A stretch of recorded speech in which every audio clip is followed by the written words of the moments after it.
Yeah, I think that from my own experience, one of the things that was the most important, that felt the most healing to me, was being able to be in community with the folks who knew John, and the other people who were experiencing that loss. And that it was really kind of through all of that connection that we had with each other that the pain felt bearable. And I think about the times when the pain was the most unbearable.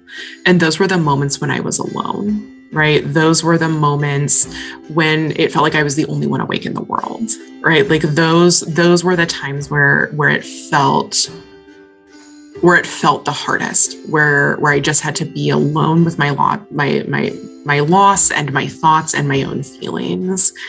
And I remember one night in particular,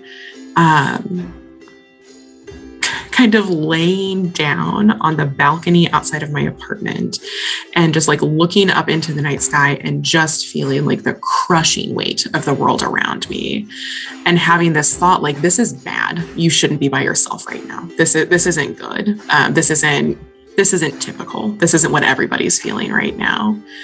And it was, I don't know, probably 1:30, 2 a.m.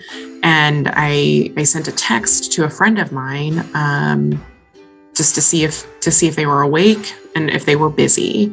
And God bless that friend, right, for not really asking a lot of questions about why I needed to come for a visit at 2 a.m.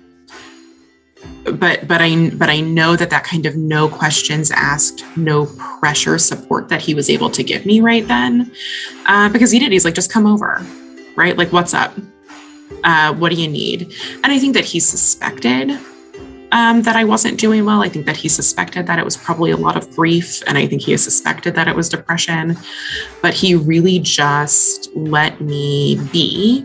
And let me know that he was willing to talk if that's what I wanted to do or not, like whatever it was that I needed. Like he just, didn't want me to be alone.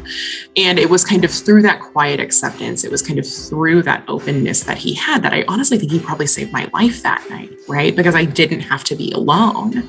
And I think that folks often feel pressure to like fix it, right? And I can identify with that, right? Like I want to fix things that are wrong.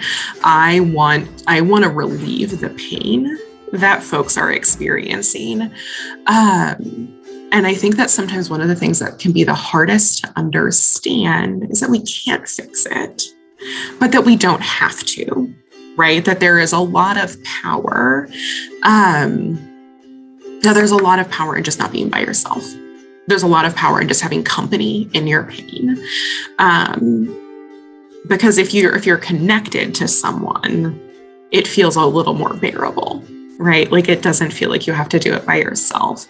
And that's what I hope that people know and learn, right? That we don't have to have all the answers. That the world is not going to be perfect, and that the support available is not going to be perfect. And we're going to have disappointments, and medications aren't going to work the way that we want them to, and kind of on and on and on. And if we just don't have to do it alone, that I think that that's really huge, that we can bear a lot more together than we can separately.